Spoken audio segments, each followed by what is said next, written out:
We are very fortunate to have with us Laura LaForest and Erin Bueno de Mesquita. Laura is an ESOL teacher at Herndon High School, and Erin is an ESOL teacher at Sleepy Hollow Elementary School. Welcome, Laura and Erin. Hi, thanks. Hi. Nice to see you. Okay, we're going to start. We're going to have three questions for you, and we're going to start with Laura first. Laura, why is it important to build student-to-student interactions in your virtual classroom? Well, student-to-student interaction is what's going to get the kids to come to class every day. Teaching online this summer, at the beginning of the course, students were reticent. They were shy, but I also think they weren't convinced that online class was going to be worth their time. One of the main things that turned that around was them getting to know each other. It seems like it's hard to build community online, but it really isn't because the students want to belong so badly. It wasn't long before they were actively participating, joking around, and challenging each other's viewpoints and answers, respectfully challenging. They were happy to come to class because it had become a place where they could be heard socially, formally, by the teacher and their peers. This interaction made their learning itself easier, which improved their satisfaction with the class.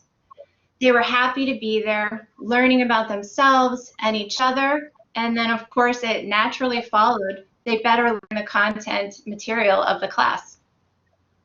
Oh, that's great. Thank you, Laura. Erin, how about yourself? Why is it important to build student-to-student interactions in your virtual classroom?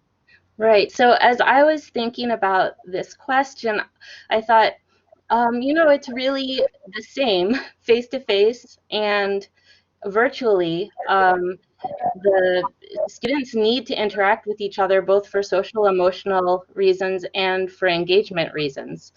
And what we noticed in the spring when the kids were finally able to log into BBCU was that although they were happy to see their teachers, they were really excited to see each other. They wanted to interact with their peers, and we know that at this point, many students have had really limited interactions with their peers. They're missing that, and going back to school is an amazing opportunity for them to renew these ties with their peers. So they will be both socially, they need that, and they will also find that engaging and motivating.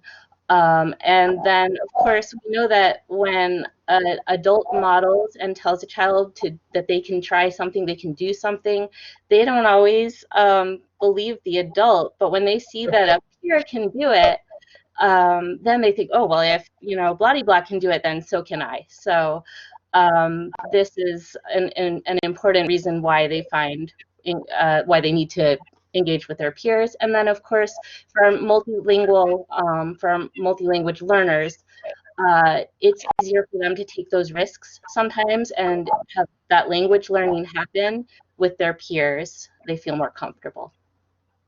Thank you, Erin. And I think they were just as excited to see you than as their peers, for the record. Okay, we're going to go to question number 2, and we're going to start with Erin.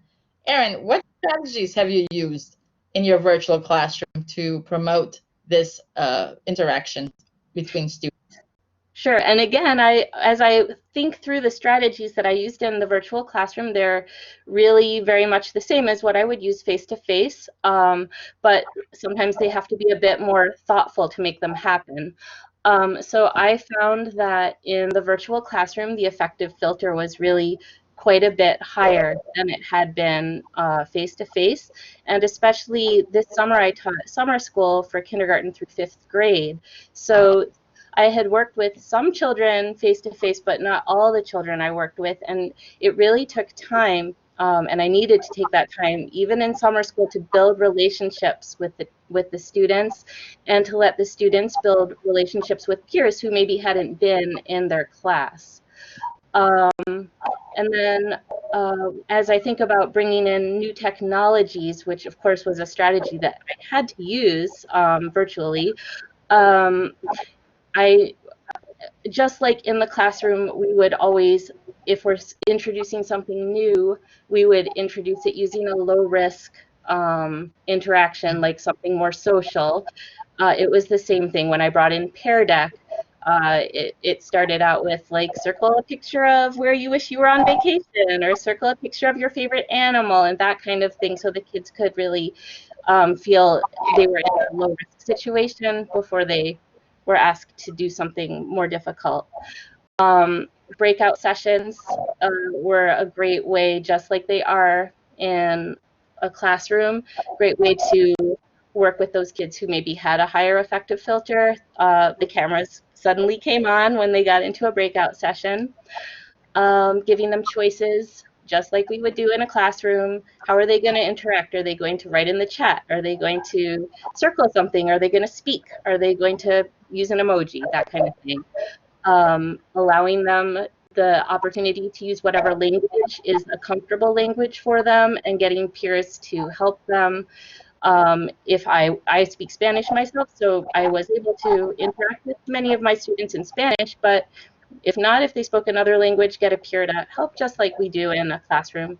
Visuals, I ended up taking photographs of all the controls for BBC so that I could actually like hold it up and be like, okay, raise your hand, find this symbol. Sticking with familiar routines that they knew from the classroom.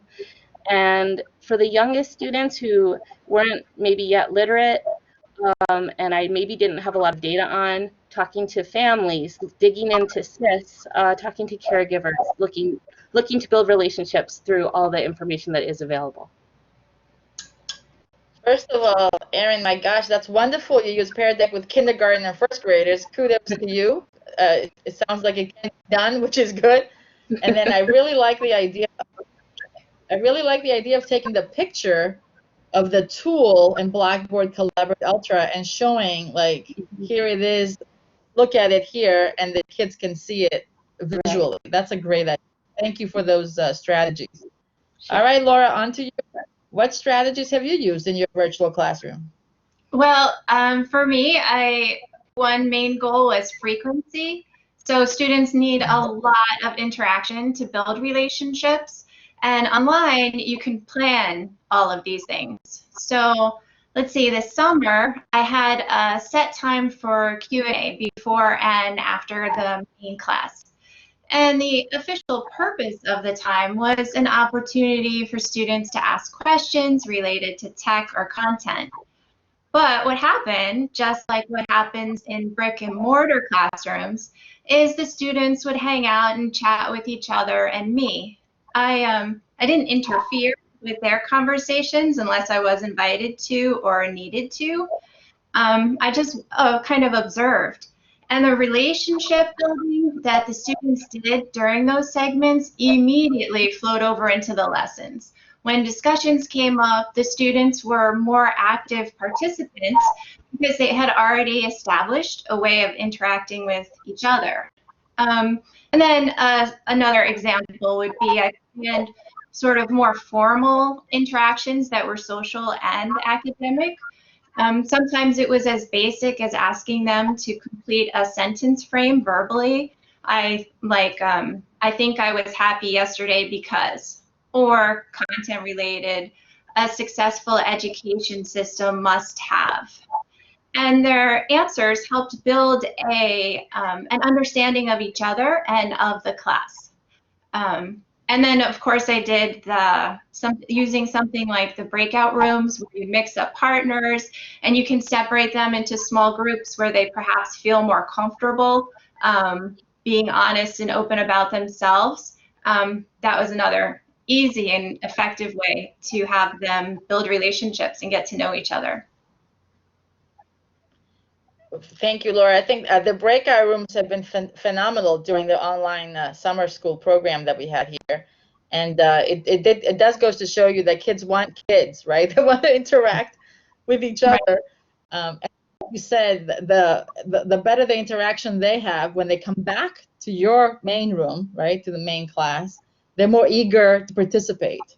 So anything you can do to make kids feel at ease with each other and with ourselves, kudos to all of us, right?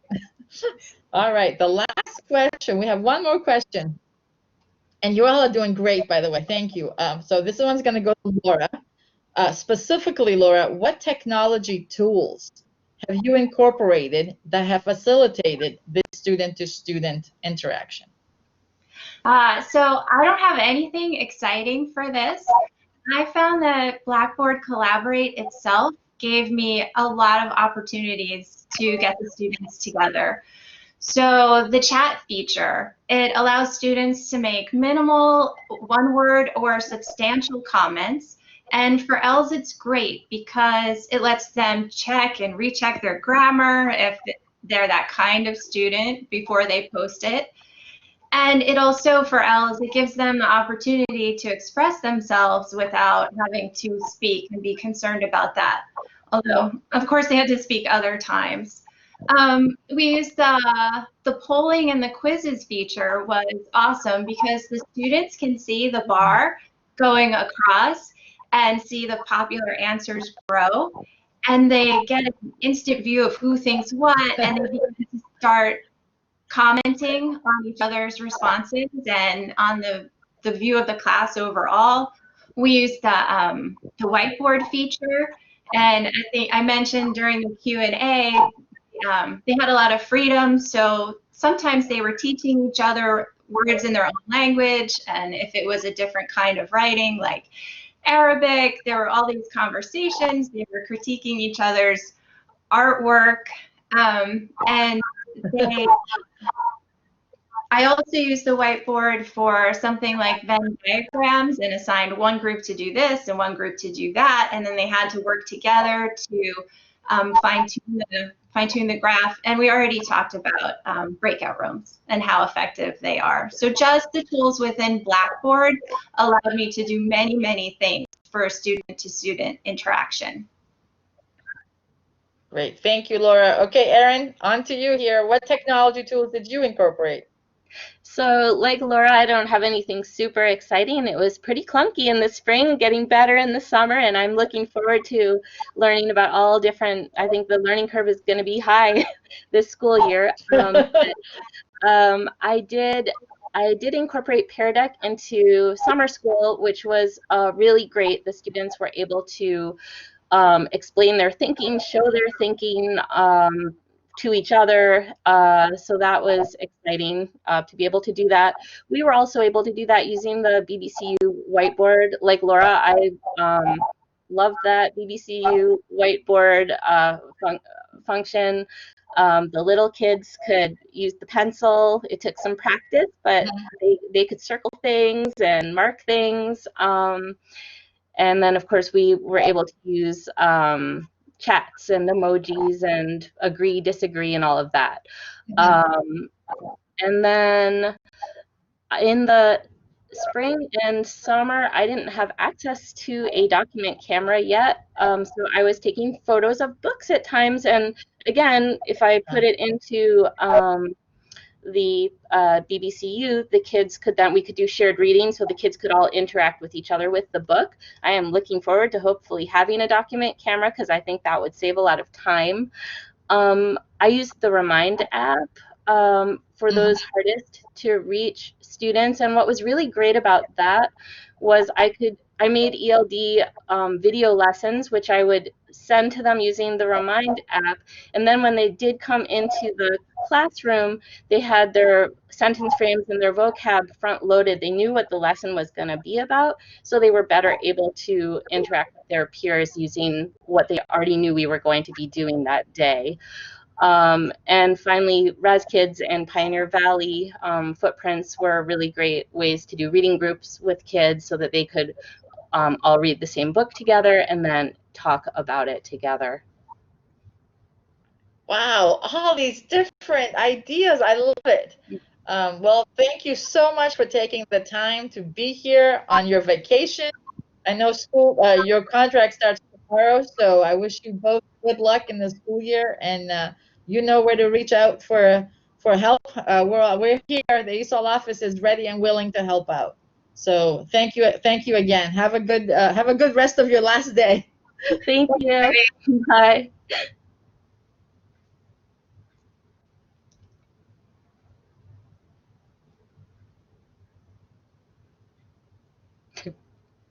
Okay.